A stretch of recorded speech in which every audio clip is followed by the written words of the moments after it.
Welcome back to Anchor TV Weekly. I'm Raymond Baccari. Coming up, a student organization's funding was unfrozen after agreeing with student community government to fix its electoral issues. Then, the Career Empowerment Opportunity Program. What is it and how students who apply can benefit? And as always, a look at this past weekend's Rhode Island College sports results.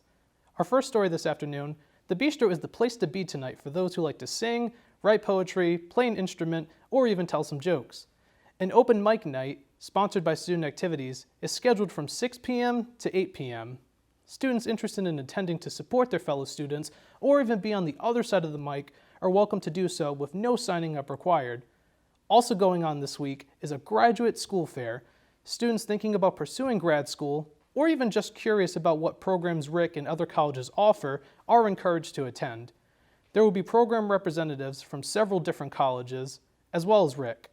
The fair is scheduled to take place Wednesday in the Student Union Ballroom from 11:30 a.m. to 1:30 p.m. Students can register for this event by visiting ric.edu/events. Now for our top story, earlier this month, all the student organization leaders on campus received a letter from SCG. The letter reminded organization leaders about making sure they follow their constitution and SCG policies. In that same letter, SCG explained how multiple organizations' funding were frozen because they weren't in compliance. Anchor TV then learned that the main organization in question was Rhode Island College's chapter of the Sojourn Collegiate Ministry. Anchor TV's general manager, Brian Brierly, has all the latest details on this story. Student community government recently froze the funding for Rhode Island College's chapter of the Sojourn Collegiate Ministry.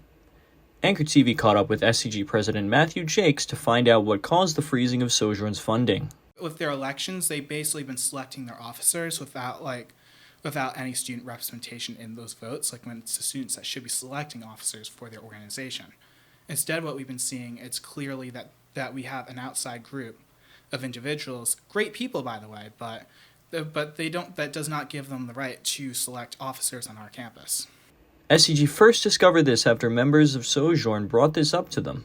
There were several complaints filed, into the SCG office. Several students came to me. They came to other SCG officers. They went to another office on campus, and they were basically talking about this particular club. They were told they could run for election, and when that time came, those no elections for officers were announced. Alongside the electoral issues, Jake said the non-student Nate Felkel was also handling Sojourn's allocation requests. He writes out the withdrawal slips, he writes out the finance request forms, and he's just basically having the officers come in, bring it in, after they sign it, and basically give it to Joan. Joan will ask them basic questions about what their request is, and they have no idea what they're talking about. The frozen funding totaled to around $700. Anchor TV attempted to speak with Sojourn multiple times to get their side of the story, but they declined multiple requests for an interview. Jakes added that the organization was spoken to about the electoral issues before this funding was frozen. When I was meeting with Sojourn's vice president, and we discussed the election thing, and I told him specifically, because I was asking him about it, and he was the one that basically told me that Sojourn doesn't do elections. And I told him if Sojourn doesn't fix the issues, that we would be cutting their funding. He suggested that they wouldn't be willing to hold an election and that they would rather just change their constitution policy of elections. But I told him that you can't change those policies because that's one of the foundational parts of student government, is that students can choose their leaders. Since the interview with Jakes, SCG and Sojourn came to a written agreement last Wednesday to resolve these issues. After that meeting, Sojourn's funding was unfrozen. From Rhode Island College, Brian Brierly, Anchor TV. And in that same interview, it was explained that the only funding that was frozen ended up being Sojourn's. The original letter said more than one, but due to lack of concrete evidence, Jake says that SCG hasn't froze those other organizations' funding. He added that SCG is also working with those organizations to resolve any issues that were brought up. If you were on campus last Wednesday, you may have noticed the quad was packed with members of the Rhode Island College community.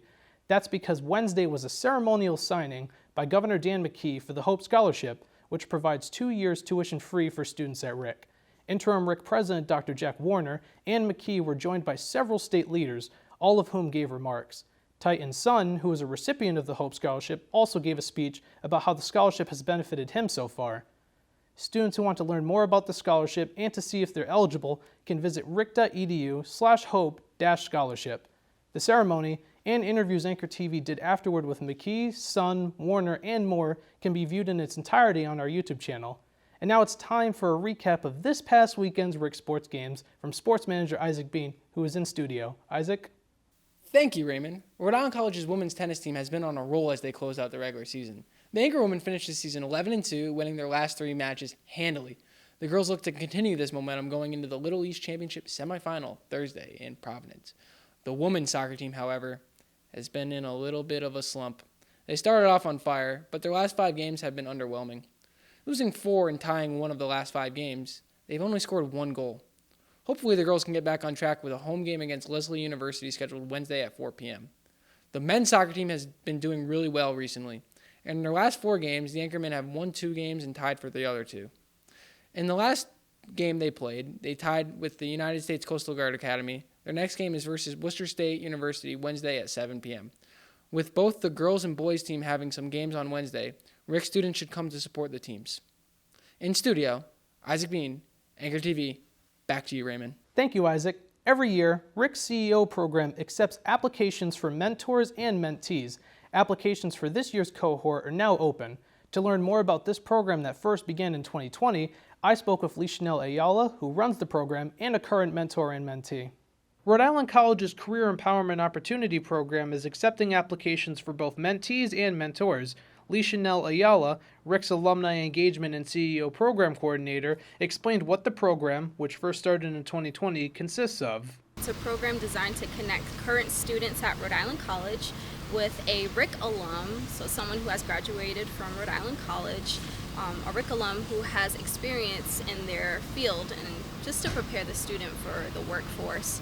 It's a program where we also have sessions to help the students grow in their professional skills.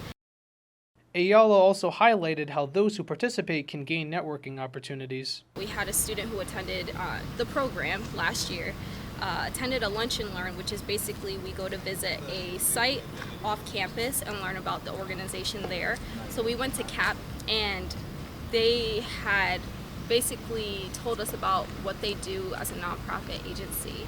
And that student who attended the lunch and learn ended up getting a full-time job there based on that exposure within the program. For the mentors, it gives them a chance to give back and help students become ready for their careers post-graduation. One of those mentors is RIC alumnus Jim Murphy. I'm learning as much as I give out advice, learning about the student experience, and I think that's important for all of us that work here to have that knowledge base and knowing who we serve. Murphy is currently RIC's Sustainability Coordinator and is mentoring Genta Brown, a junior who is majoring in environmental studies. He's been awesome. What I like about him is he seems to know everybody. And it's like everybody he's, have that individual conversation with, and he's so awesome. He's very knowledgeable in this field with the bees and the farm. My mentor is the best thing in this program for me. Students who are eligible to apply include current sophomores, juniors, and seniors that have a 2.5 or higher GPA.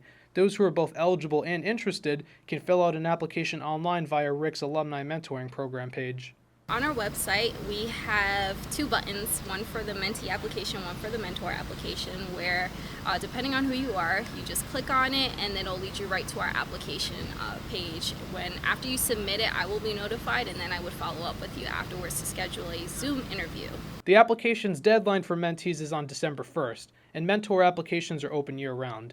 The program itself will start in February 2024, which will then run for 1 whole year. From Rhode Island College, Raymond Baccari, Anchor TV. For those who have any additional questions, Ayala will also have a table at the Donovan Dining Center every Wednesday for the rest of this month between 12 and 1 p.m. In other news, 90.7 WXIN, Rick's student-run radio station, is doing a 24-hour radiothon this Thursday at 4 p.m.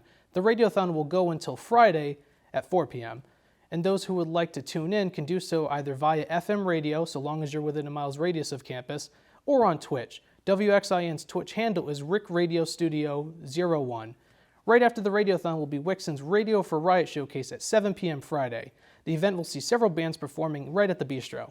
The bands advertised to play are Tilt, Kepler, Bear Cove, and 8th grade slow dance. Entry will cost $5 to attend, and all the proceeds will be donated to Riot RI. That's all we have for this week on Anchor TV Weekly. To see future episodes and content by Anchor TV, please click the subscribe button down below. To get even more updates on what's happening at RIC, visit anchorweb.org. Now, just a quick programming note. Next Monday, October 23rd, won't be a traditional Anchor TV Weekly newscast. Instead, we will be hosting a debate for the Senate District 1 special election right here at the Adams Library TV studio. Both candidates have agreed to a 1-hour debate. The candidates are Republican Nyoka Powell and Democrat Jake Basilian.